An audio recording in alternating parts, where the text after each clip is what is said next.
Man, stews are like a healing to your soul.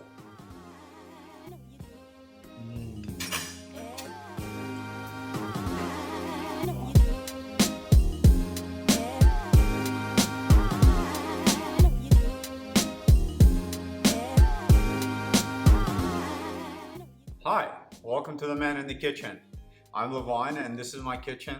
Today's a very kind of earthy episode. We're gonna be making a kind of slow cooked goat stew. It's a very earthy meal, rustic, very warming.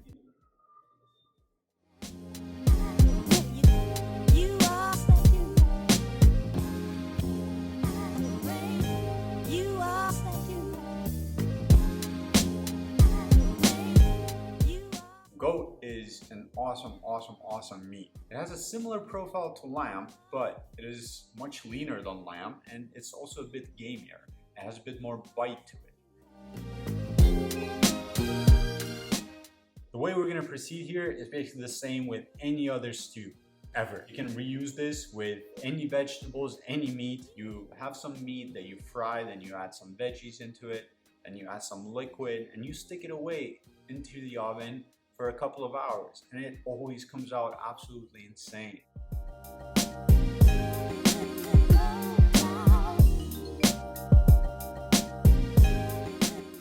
And this is actually how I like to cook. You know, I try to remember some of the meals that I've had when I was out or that I might see on TV, and I try to reproduce that at home. It's gonna be quite similar, and it's gonna reproduce that energy in you. And that's really what we're going for.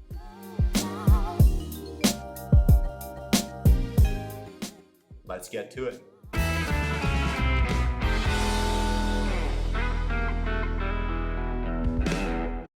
Before we get going, if you like the food that I'm cooking here, please do give me a like on the video, give me a subscribe, it helps me out and I really appreciate it. Thank you so much.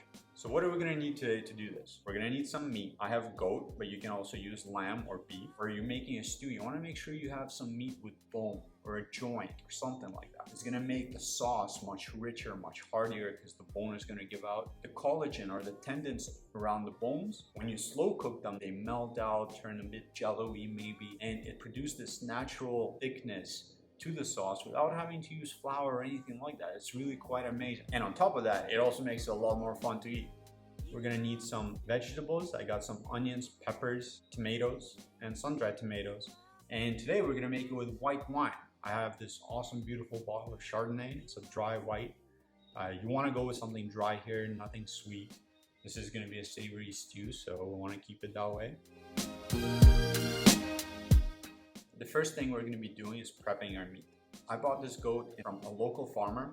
You know where the meat comes from, you know the person, kind of the whole story of it, and you know that they care for what they're doing. Really comes across in the meat. It's going to make the heart of your stew or your meal. So I got large pieces here. There's a bit of shoulder in there. There's a bit of shank in there. A lot of joints, a few bones. There is definitely meat on there. There is lots of fat on there. So it's really quite nice. Now, as I was examining it closer, I've noticed that this shank here came with the kind of the bottom part of the shank as well, the foot, and that's all bone. There's not much meat on it. The entire shank I just decided to throw in a pot with some water, and we're gonna just make a clear broth. If you want more details on how to make this soup, it's gonna come in a later video. I'm gonna do a little coconut variation on it. I'm gonna have the clear broth as well. For now, we're just gonna focus on the stew. The rest of this meat, I'm pretty much gonna leave as is. You get these large chunks that are kind of covered in sauce. This is kind of how I imagine that feel, you know, on a feast or something like that. They'll bring you this huge kind of plate of meat with like one large chunk on it. So that's the kind of energy that we're going for here. Except for like a few pieces here that I just cut in half essentially, just because they were a little too big and I was worried they wouldn't get distributed in the pot.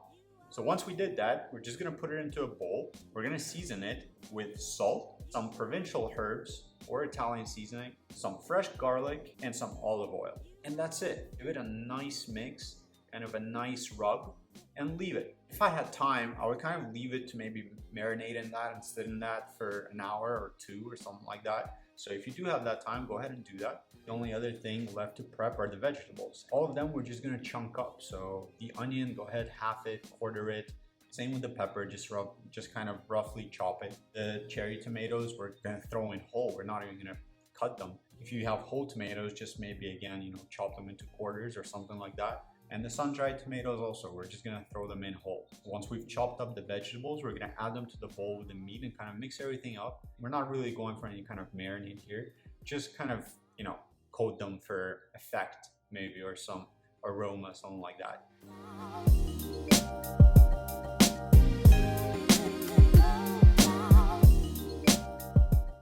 And that's it, our prep is done. And we can go to the stove.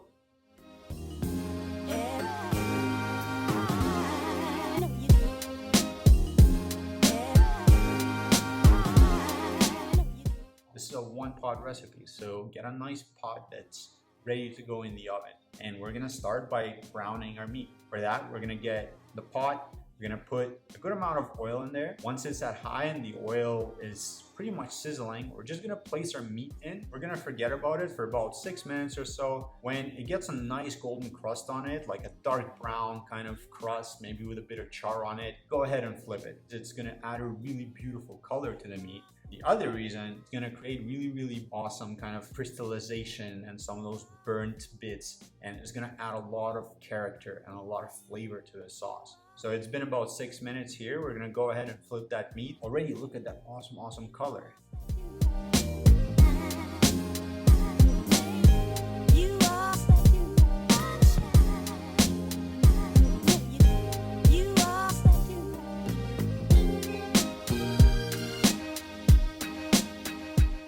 So we're gonna char the other side, also get it a nice kind of sear on it. Once that's started to go, we're just gonna kind of move the meat around a bit, make sure we get all those sides. All in all, after about 10 minutes, we're just gonna remove it from the pan.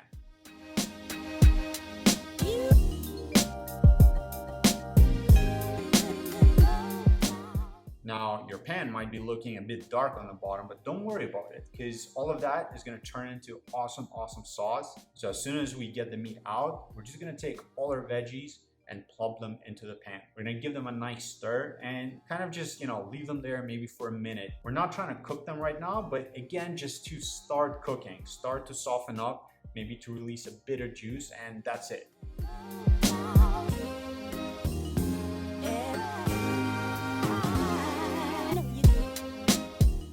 Once that is done, we're gonna take the meat and just place it right back on top of the vegetables. We're not gonna mix them in. Vegetables are gonna be making a bed for this. We're gonna take the wine that we have. You can go ahead and pour pretty much 3/4 of the bottle in, maybe leave a bit for yourself and to top it off later if needed. We wanna pour enough to basically cover the vegetables, but not the meat. So we don't want the meat to boil in there. We want it to slow cook in the oven, in the kind of a bit of steam and hot oven air. Once that is done, we're gonna go ahead and pop it into the oven. I've preheated the oven to 320 degrees. We're gonna follow the advice of the one and only Gordon Ramsay and not cover our pot. If you're gonna cover it with that lid, the steam that's in that pot is just gonna kind of condense back into water, and it's gonna plop back into your sauce. It's gonna dilute the sauce.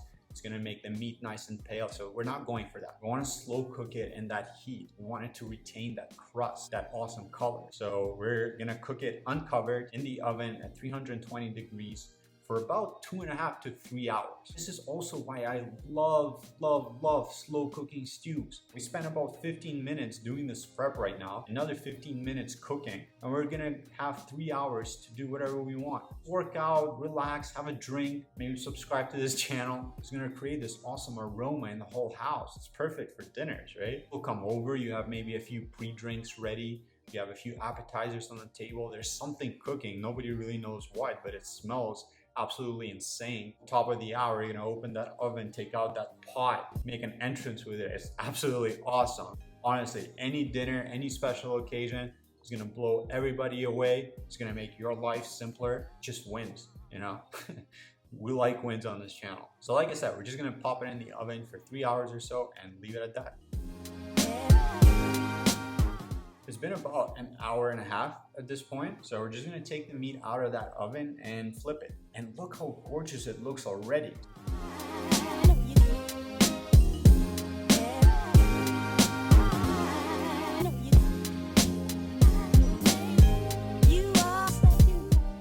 You can see the sauce is already thickening up. The vegetables are kind of already diluted in there. What we're gonna do is just flip it now. So just flip the meat and stick it back into the oven for another hour, hour and a half. At this point, it would also been a good time to check the water level. If you see that there's not much water left in there, maybe just add another cup. An hour later, this is it. We're done.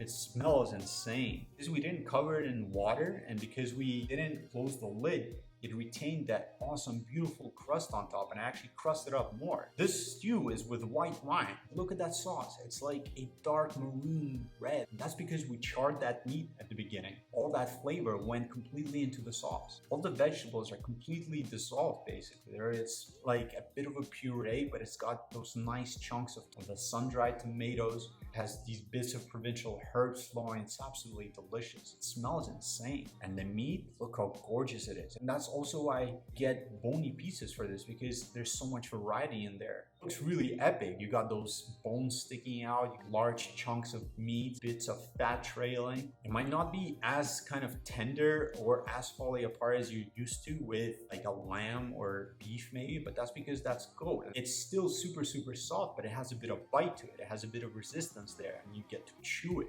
Man, let me tell you, when I tried that first bite, I was completely blown away.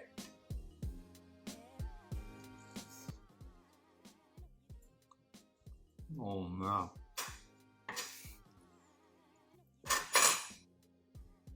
So good. I love this, it's like saucy. The meat's got a bit of a bite to it because it's goat, so it's on the rougher side. It's super soft, but still has some resistance. And the sauce is just tangy, kind of sweet, sour.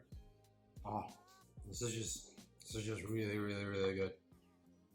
You get a piece of sun-dried tomato in there.